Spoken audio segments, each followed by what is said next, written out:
no es que tenga dos presidentes, o sea, técnicamente no puede haber nunca dos presidentes. Hoy lo que hay es una disputa de poder en Venezuela. Venezuela tiene un presidente que fue electo en unas elecciones que han sido cuestionadas, y la Asamblea Nacional, lo que es el Congreso, decidió desconocer ese último mandato acusando de fraude, y a quien ha decidido que lo presida, que es quien hoy aparece en los medios, Guaidó, su presidente, hoy es presidente de la Asamblea Nacional,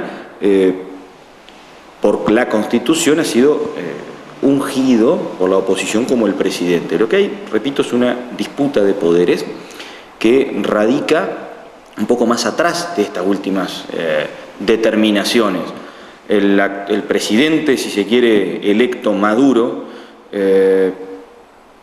ha venido siendo acusado de fraudes, de hecho con escasa participación en las elecciones, fraude no solo por la oposición venezolana, sino a nivel mundial.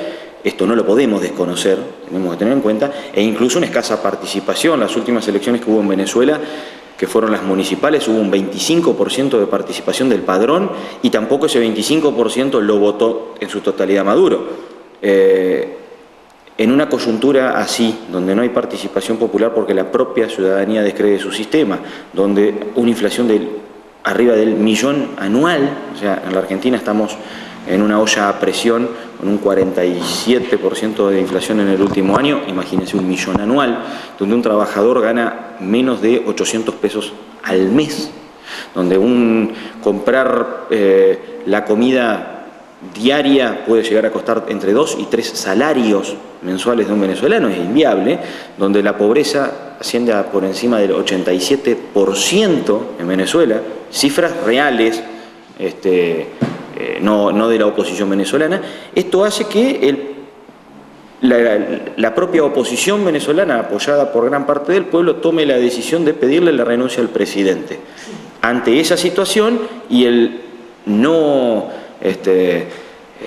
sinceramiento de las realidades por parte del presidente Maduro, lo que se ve hoy en Venezuela es una sociedad totalmente fracturada, y que se ha llegado a desconocer al presidente que quizás debería haber generado un diálogo hace ya más de 2 o 3 años, un diálogo sincero.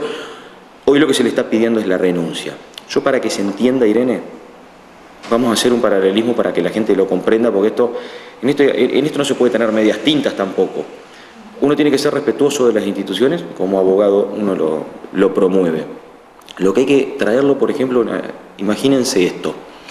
En el 2001, la Argentina quebró, tocó fondo, quebró, me refiero no económicamente, la sociedad se fractura. ¿Qué hizo el pueblo? Salimos a la plaza, yo vivía en Buenos Aires en ese momento, se solicitó que el presidente se vaya, el famoso que se vayan todos, luego surge la famosa lista 501, el voto en blanco, pero en definitiva que termina con una renuncia del presidente.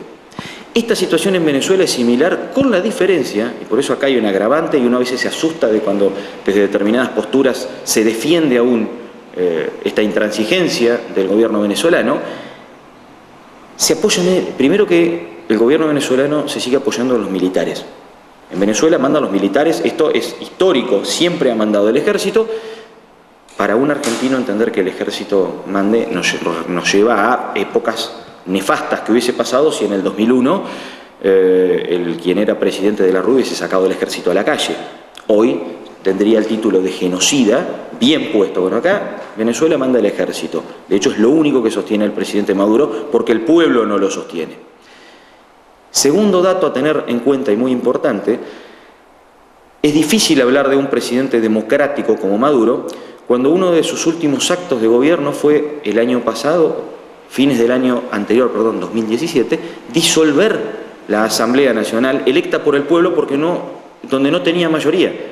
¿Qué pensaríamos nosotros, y lo voy a poner en el término de esta bipolaridad que hay en la Argentina, si Cristina Fernández de Kirchner o Mauricio Macri, cualquiera de los dos, al lado de la grieta que uno se quiera parar, hubiese disuelto el Congreso? Hoy, por decreto, el presidente Macri resuelve el Congreso. Tenemos que salir todos a la calle. Bueno, en Venezuela pasó esto. Se disolvió el Congreso, electo por el pueblo. Y hoy la salida que está proponiendo el presidente Maduro es que nuevamente se llamen a elecciones a ese Congreso, un Congreso que él mismo desconoció. En realidad lo que le está pidiendo el pueblo es, él se tiene que ir.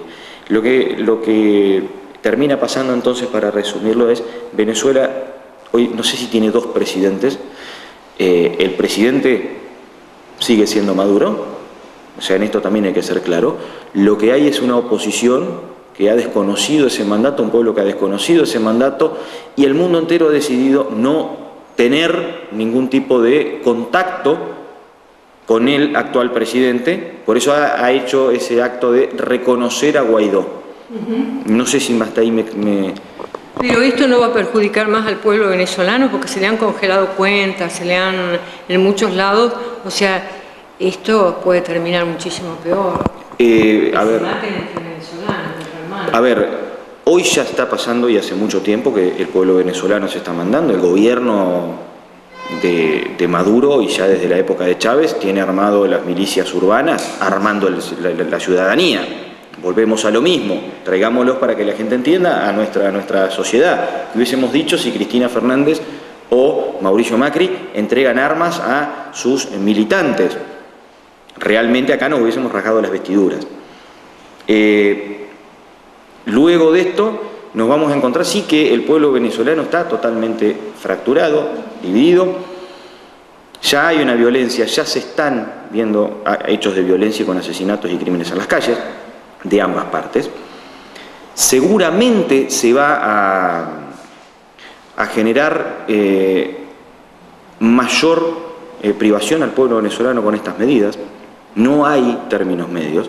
El tema es hasta dónde ya no las está pasando el pueblo venezolano.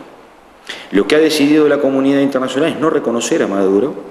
Lo que ha hecho, por ejemplo, Estados Unidos, esto de embargar las cuentas no es no pagar el petróleo, la mayor cantidad del petróleo venezolano lo compra, pero además se refina en Estados Unidos. Las empresas venezolanas actúan en Estados Unidos. Entonces, se les paga en cuentas que el gobierno de Maduro hoy no puede utilizar. El dinero quedará a disposición del presidente que venga. Obviamente le genera un perjuicio. El tema es que Venezuela ha sido un país que hoy ya tiene hambre, hoy ya tiene, estamos hablando de un país donde no hay papel higiénico, dentífrico para lavarse los dientes al momento de levantarse, jabón. No estamos hablando de diferencias tangibles para nosotros. Trasládelo uno a la realidad cotidiana. Y además hay una cuestión a tener en cuenta. Siempre ha sido muy de cualquier tipo de totalitarismo. El totalitarismo no tiene por qué ser una dictadura, sino puede ser un presidente demasiado fuerte que no escucha razones, como este caso. Estos totalitarismos a nivel mundial, sean de izquierda o de derecha, esto no tiene que ver con una elección. Todos los totalitarismos han sido así. A medida que se van quedando sin su apoyo, son cada vez más violentos. Y el gobierno venezolano ha llegado a este extremo. Hoy se apoya solamente a los militares, no tiene ya el sustento en la población, no puede subsistir una situación sin que haya un diálogo coherente y que se entienda de razones de la oposición. Cuando hablamos del 87% de la pobreza, lamentablemente el pueblo venezolano ya está pasando por esto.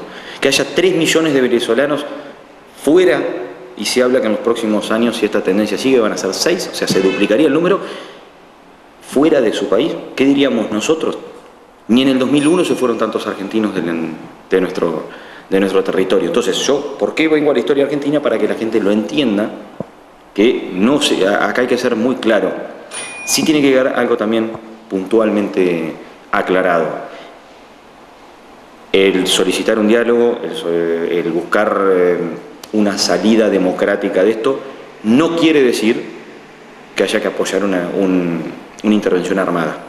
La intervención armada que se propone o que se habla por parte de Estados Unidos o algún tipo de coalición, también está muy fuera de lugar.